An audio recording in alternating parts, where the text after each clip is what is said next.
Guys, magandang tanghali or magandang hapon sa ating lahat. Ito ang inyong lingkod, ang Eli Lagardes Tutorial Vlog. At bumabati sa inyo ng isang napakagandang umaga o araw.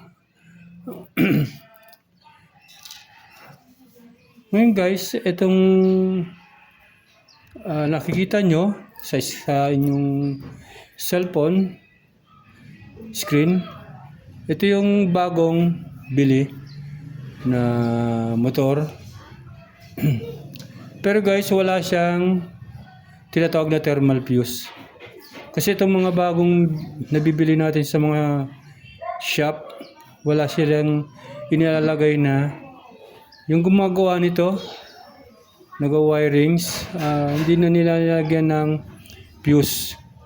So ang gagawin natin, tayo na lang ang maglalagay at hanapin natin dito kung saan inilalagay yung thermal fuse. Ito po yung thermal fuse.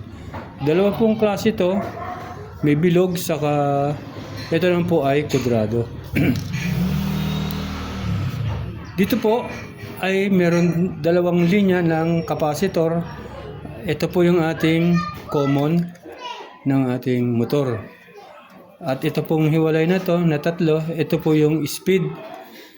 Ang kulay pula po ang speed 3 at ang yellow ito pong kulay black ay ang speed 2 at ang white po ay siya yung speed 1. Paano natin nalaman na yung kanilang mga speed? Kanina guys, tinest natin siya sa pamamagitan ng ating tester na digital. Hinanap natin yung may pinakamataas na reading. Yun ang gagawin nating number 1. Yung pinakamababa na reading, ito yung kanyang kulay pula. Ito, siya may mababang reading. At yung sa gitna nitong mataas na reading sa kamababa, ito yung magiging speed 2. Ganun lang guys ang paghanap ng speed sa ating windings ng motor ng electric fan. Gumamit kayo ng digital or itong analog. Meron akong analog dyan. Kaya lang guys, hindi ko po kabisado yung analog. Kasi hindi naman tayo talaga nag-aral ng electronics. So, DIY lang tayo. Kaya gagamit tayo ng tinatawag na digital tester para malaman natin talaga kung alin dito yung speed 1, speed 2, saka speed 3. Sinabi ko na sa inyo guys kanina, yung may pinakamataas na reading, yun yung nang magiging speed 1, at yung may pinakamababang reading, yun ang magiging speed 3. At ang sa gitna nun, ng speed 3, saka ng speed 3, saka ng speed 1, yun ang magiging speed 2. Ayan. Ayan, ilagay natin to sa ohms. Ayan. Kaset po siya sa ohms. Medyo malabo na lang guys yung aking tester kasi matagal na rin naman to. So, pagtsagaan na lang natin Ngayon, ito siya.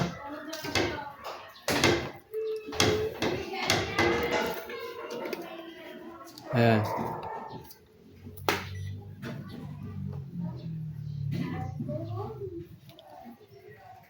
Ito yung apat.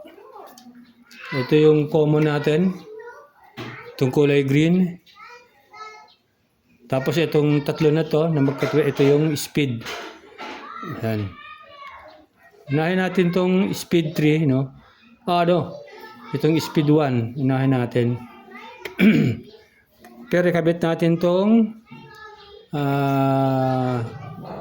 kulay green sa ating tester.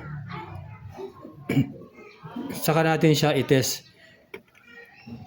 Itong wiring sa to, guys, sa kulay green, ito yung common.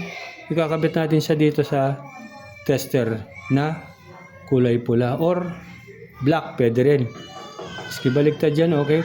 Kasi kukunin natin ang ohms. So yan. Ayusin lang natin ano. Medyo hindi pa tayo sanay talaga.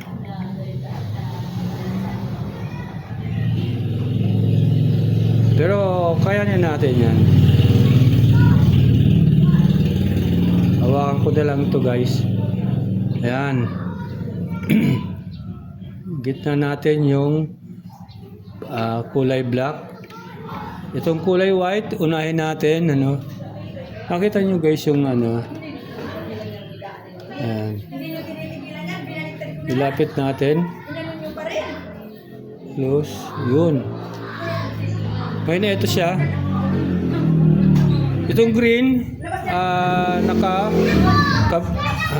attach na rito sa tester. Dito sa tester, test rod ng ating tester.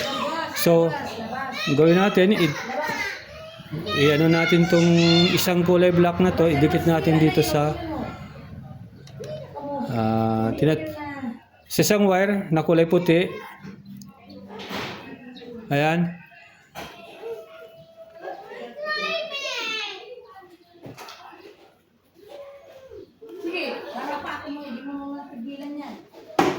Ayan. Nakita nyo guys, may nakuha tayong 449.5 ohms. No, 449.5 ohms. Ulitin natin, ano, medyo lumabo. Ayan, nakita nyo na, 449.5 ohms ang kulay white. Tapos itong black naman, test natin, meron siyang reading na 401 ohms, 0.5. Sa mga katuwid guys, itong kulay red, itong kulay black, sunod na mataas sa kulay puti. Ngayon, ito namang red,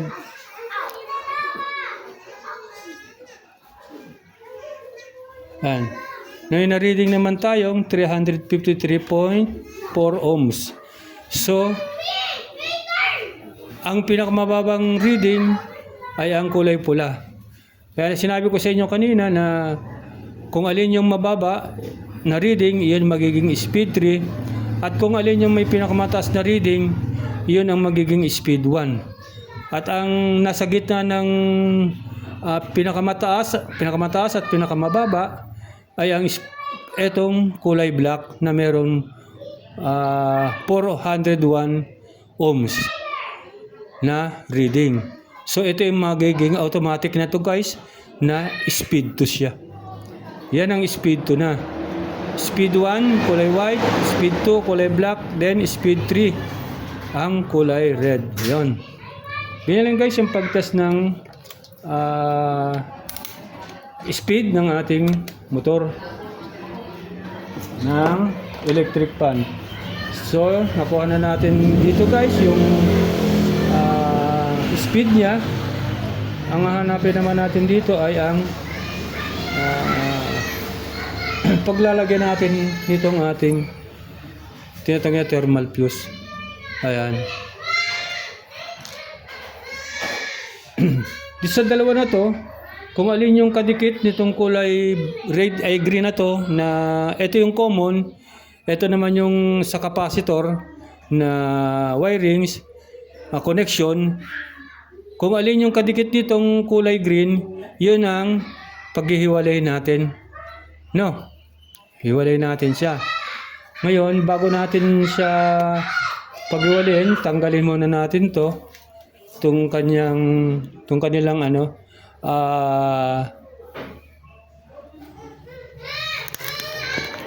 to, para makuha natin yung paglalagyan natin ng thermal fuse. Ayan guys, baklasin ko na muna to at hindi ko na muna ipakita sa inyo. Okay lang naman yun, wala namang problema yon. Stop ko muna. Ayan guys, hiwalay na natin yung mga kanya-kanyang ano, wirings. At nakita nandito na itong isang kulay yellow na wirings ng capacitor para sa capacitor at itong kulay green na common, sila po yung magkasama. Ang gagawin naman natin dito, paghihiwalayin lang natin siya. Paghihiwalayin lang natin itong dalawa na to, at kasi dito tayo magkakabit ng thermal fuse. Itong dalawa na to.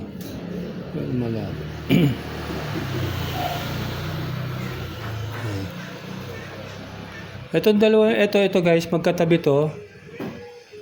Itong yellow na isa sa itong green na common. Paghiwalayan natin sila. Kasi dito tayo magkakabit ng fuse.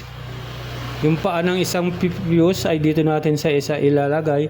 At yung isa naman ay dito sa isa. Dito sa green or dito sa yellow.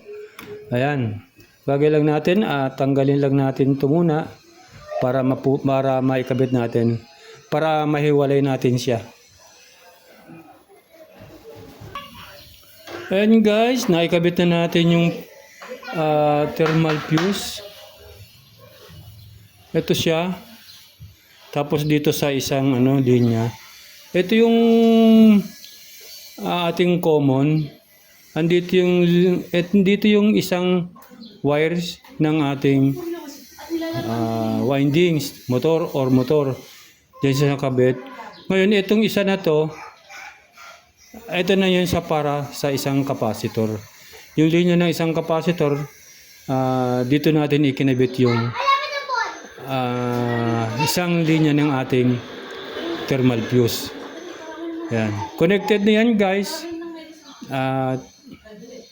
Itetest natin siya kung meron siyang continuity. Yan. Gamit naman tayo ngayon ng analog tester.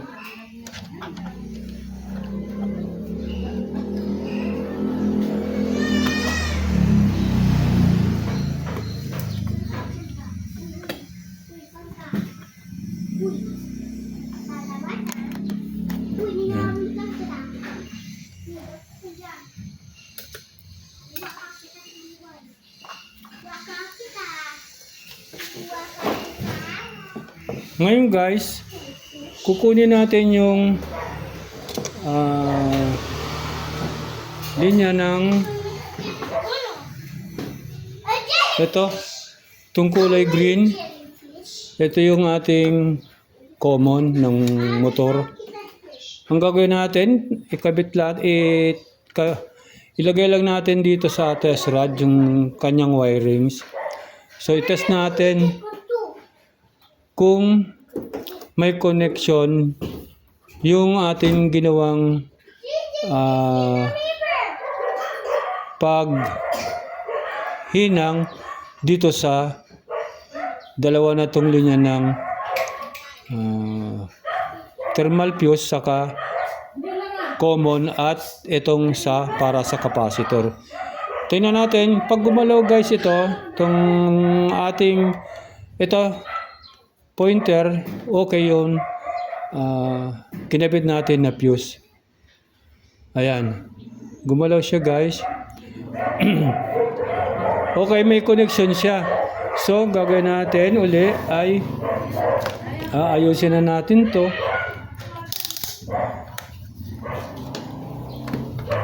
Lalagyan natin. Ibabalik na natin guys dito siya sa tamang position. Isin natin yung camera. Yan.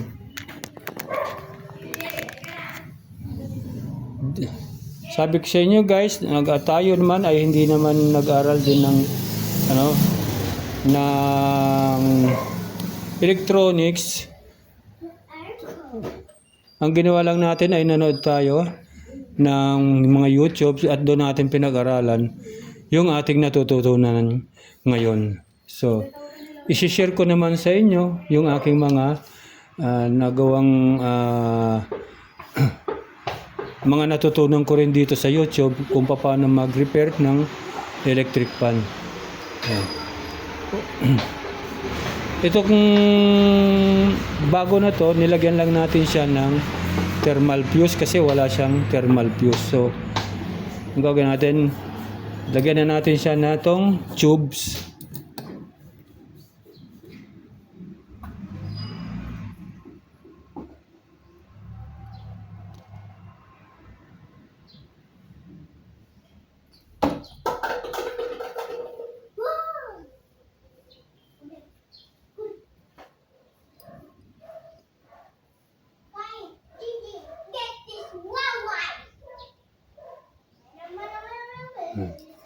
Ito nga pala guys, sabi ko kanina, itong kanyang fuse, itong pinaka-fuse niya, itong black na to na kwadrado, dapat nakadikit siya rito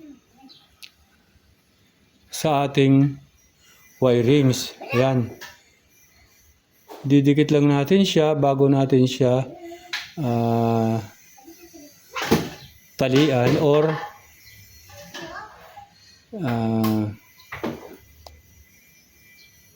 yan. Lagyan na natin siya nitong tubes. Pagkatapos ito guys, kakabit na natin siya sa wirings. Didikit na natin siya doon. And then mamaya, lalagyan natin na siya ng tie wire. Para hindi na siya gumalaw. Oops, manlaki kasi nitong ating nilagay na tubes ng dito para dito sa thermal fuse. And guys, nakikabit na natin itong fuse, saka nalagyan na natin siya ng tubes. And itong tubes na ito nilagyan na natin. Ngayon, ididikit na natin siya dito sa wirings ng ating motor para kumontak siya. Pasensya na kayo guys at wala tayong cameraman. Medyo mahirap o malikot yung ating paggawa. Tandaan nyo lang guys, basta naglagay kayo ng thermal fuse, make sure guys na nakadikit siya rito sa ating windings. Ingatan nyo lang na magkaroon ng putol itong ating wirings para hindi na tayo bumili. Para makaiwas tayo sa pagbili ng bago ulit. Kasi masyadong to guys. Itong kanyang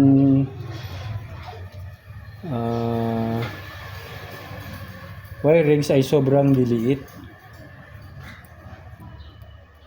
Kaya ingat-ingat lang sa paglagay nito. Ngayon, lagyan natin siya ng strap. Ayun guys, ito na yung ating ginawa. Nilagyan din natin tong wirings na galing dito sa motor. Nilagay natin siya nitong tubes na to. Pero etong dalawang para sa capacitor ay hindi na natin isinama rito. So gagawin natin, ikakabit natin to, ibabalik na natin to sa kanyang lalagyan. Then pag nabuo ko na guys, tetest natin kung iikot yung ating electric fan o yung kanyang LC.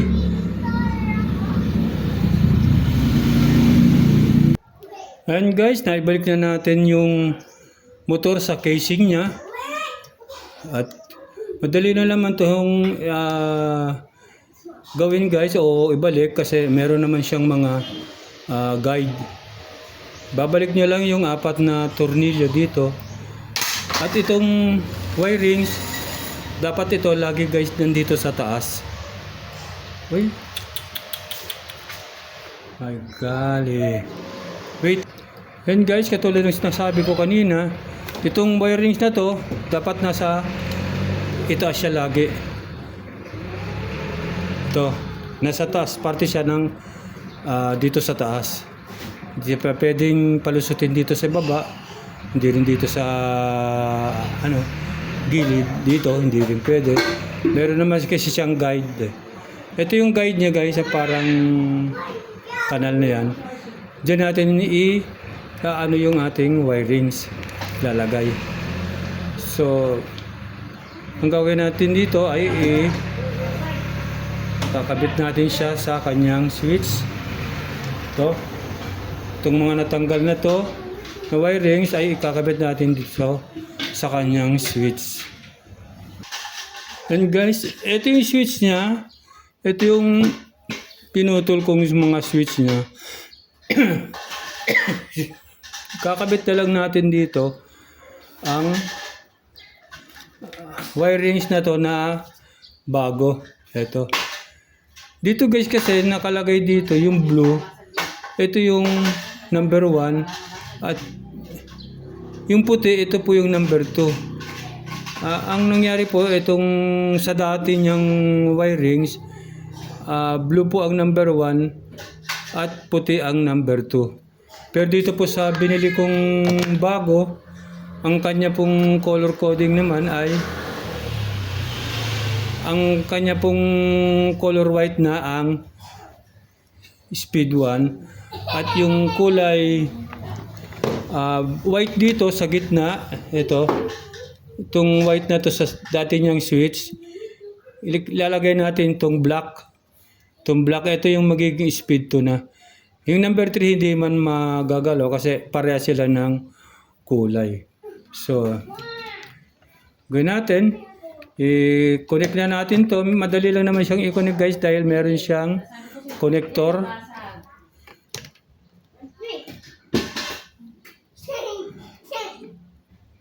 Ito guys, para hindi na tayo tape para medyo mas madali ang trabaho kesa dito sa mag-tape tayo. Yan.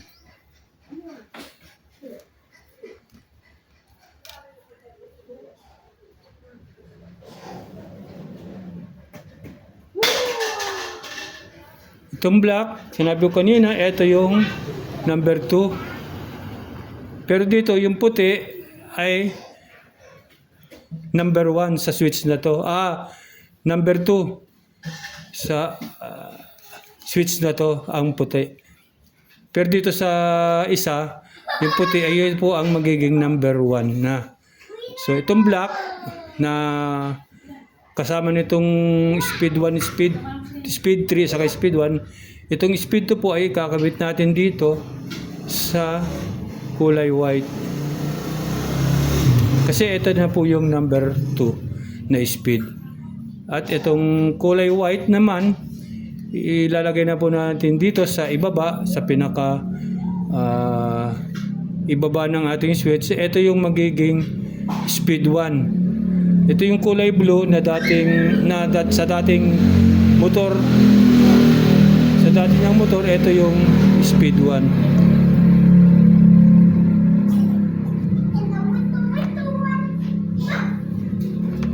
At itong kulay green, ito yung common. Ito yung linya ng ating motor. Yan. Ito guys yung linya ng ating motor. Dito, maski alin naman dito yung pagkabitan natin ng ating common, pwede naman. Pero dahil meron siyang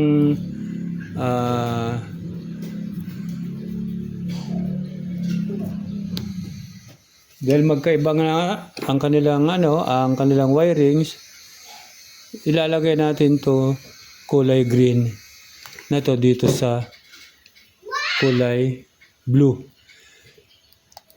Dito kasi guys sa tinanggal natin dito kanina, itong dati niyang wirings ng electric pa na to ay iba yung kulay din itong common niya. Black yung pinaka common niya, black. Dito guys, maski magkabaligtad siya, wala namang problema dito sa kanyang, pero gawin na natin tong line 2. Yung common dito na natin ilagay sa line 2 ng supply. Tapos itong kulay brown, Ito yung sa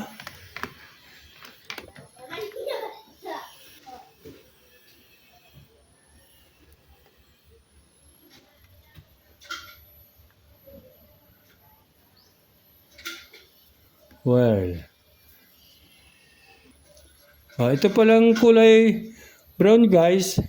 Dito to nakalagay katabi nitong speed 1. Itong ating pinaka line 1 ng power source. Power supply. Yan. At ngayon maglalagay tayo dito ng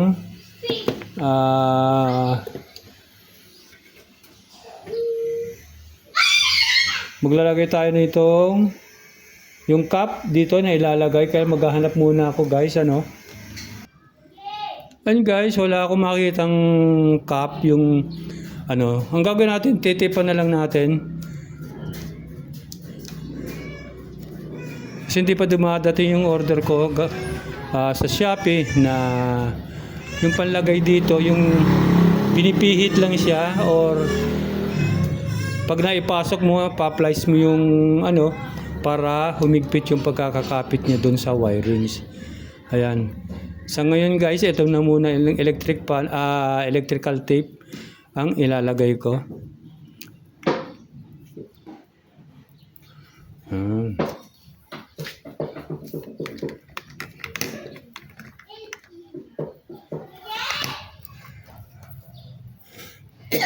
Excuse me. Ngayon, itetest natin siya. Tetest natin ulit kung tama na yung ating ginawa. Gamit ulit tayo ng ating tester.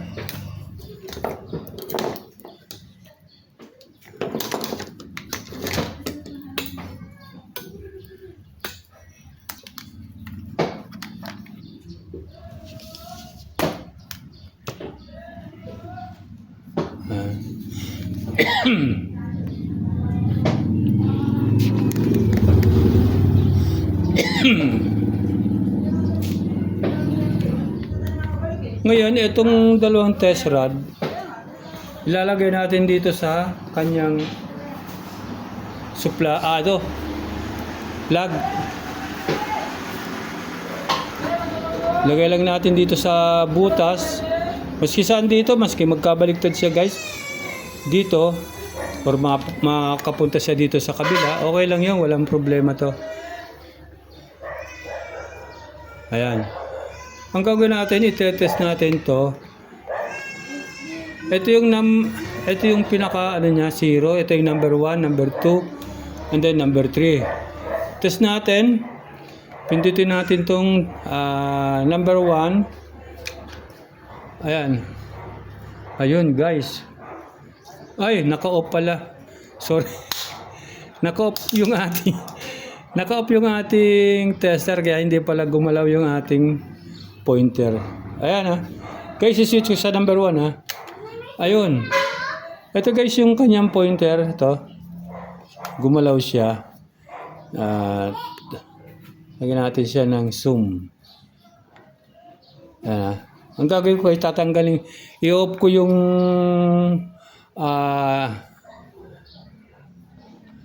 yun. Oops. Ba? Hoy.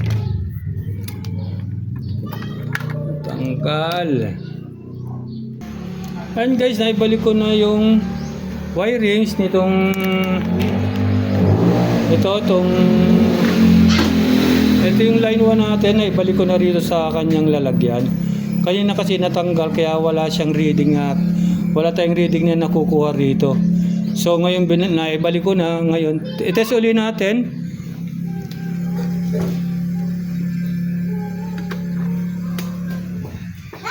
Lagay ulit natin sa cords o sa plug yung cords ng ating tester. Ayan. Kita nyo guys, yan, ganyan. Ngayon, isa-set natin itong sa number 1 yung kanyang switch. Ito. Pasensya na guys, wala talagang cameraman. Hindi natin Pero papakita ko lang sa inyo yung kung meron na tong connection. Ilagay na sa number 1. Ayun, natanggal na naman. Up, nako. Ayan guys, nakaupulo yung ano, kaya hindi gumala. Pasensya na tayo guys ha. Talagang hindi tayo expert pa rito. DIY lang naman tong ating natutunan. So ayan guys, meron na siya, number 1. Lagay natin sa off natin. Ayan, number 2. Ayun, gumalaw uli rin. Makita. Hindi ba makita guys? Ayun. Ilapit natin. Ayan. Ayun, ayan siya guys oh. Ayan. Pasensya tayo guys. Wala tayong kasa. Ayan. Ngayon i-off ko. Itong off na. Ayan, bumalik na yung pointer. Try natin uli. Ayan, tumaas. Ayan, bumaba. Number 3, ayan, tumaas. Ayan, bumaba. Ulit, tumaas. Ayun, bumaba. Oh. Okay na guys, yung kanyang wirings. Gumana na yung speed niya. Speed 1, speed 2, saka speed 3. So, ang gagawin naman natin ngayon ay babalik natin tong kanyang takip dito. Yan.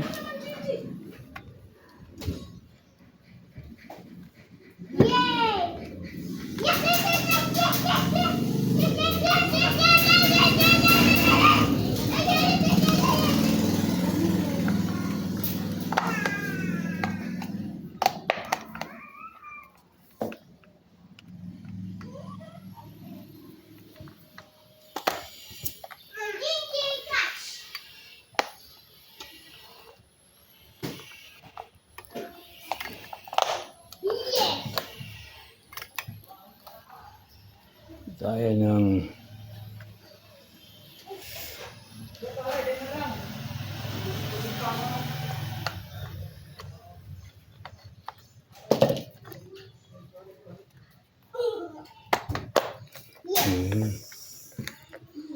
lagyan muna natin siya ng tornilyo, no?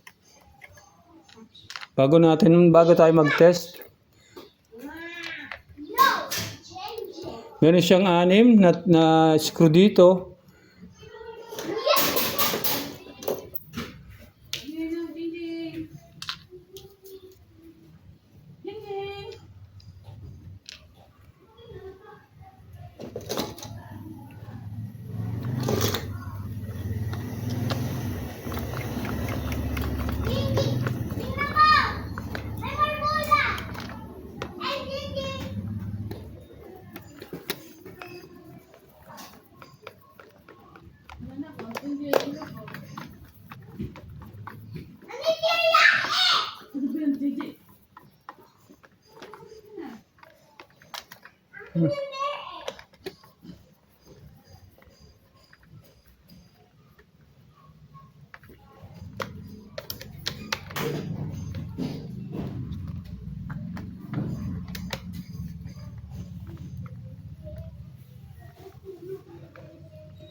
Ayan, salamat at naikabit na natin siya. Nailagay na din natin yung kanyang gearbox and then itong kanyang swing arm. Kakabit na lang natin dito ay yung kanya naman na capacitor.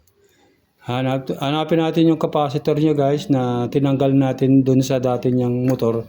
Okay pa naman yon kasi meron pa siyang 1.3 microfarad na capacitance. So, hanapin ko lang guys, sandali. Ayun guys, naikabit ko na yung capacitor niya. Ito guys, maski magkabaliktad naman itong pagkabit mo, okay lang, wala namang problema. Halimbawa, itong isa na to, ito, mailagay mo siya dito sa kabila, walang problema. Ito naman, kabit mo rito sa kabila, wala rin siyang problema. Kasi wala to guys, polarity. Yan. Kaya maski magkabaliktad dyan ng kabit, okay lang. Walang problema. So, titipan lang natin to. At ang gagawin natin ay itetest. Pag nalagyan na natin tong tape, itetest na natin tong ating ginawang electric fan kung iikot siya ngayon. Okay? And guys, bago natin siya paikutin, itest muna natin uli yung mga wires na baka kung meron siyang shortage, ano. Lagay lang uli natin dito sa plug yung ating tester at idikit natin tong natitirang kulay black dito sa ating body. Ayan, wala naman tayong nabasa. Wala naman tayong nabasang shortage kasi hindi gumalaw yung ating pointer. Ayan. Okay na guys.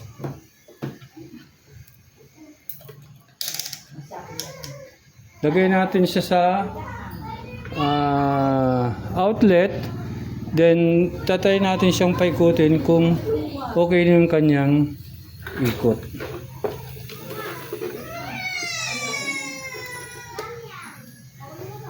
Pero guys, yung capacitor dito guys ay 1.2 something na lang yung kanyang capacitance. Kaya siguro ko hindi masyadong malakas yung ikot ng ating electric fan. Pag hindi malakas yung ikot, magpapalit tayo ng capacitor.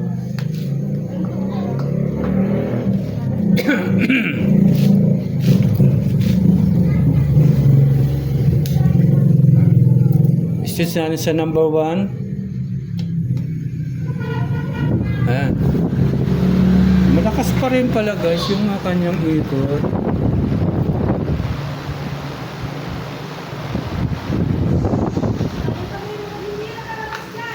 Ayan. Number 2. Then number 3.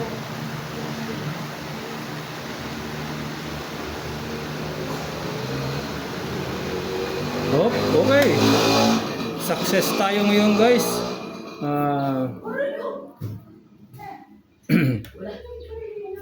Napaikot natin ng maganda yung electric fan at nagawa natin ng maayos. Sana po doon po sa hindi pa nagsusubscribe po sa aking YouTube channel, pakisubscribe na lang po muna yung aking channel. At click nyo na rin po yung notification bell para lagi po kayong updated sa mga video ko pong ina-upload sa YouTube. Katulad po nitong tutorial na to, meron naman po tayong makukuha na aral or matuto tayong gumawa ng sarili natin mga electric fan. Ayan guys.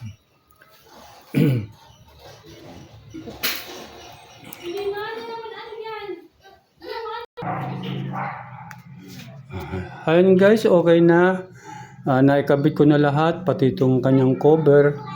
Naikabit ko na rin dito sa stand niya. Ayan.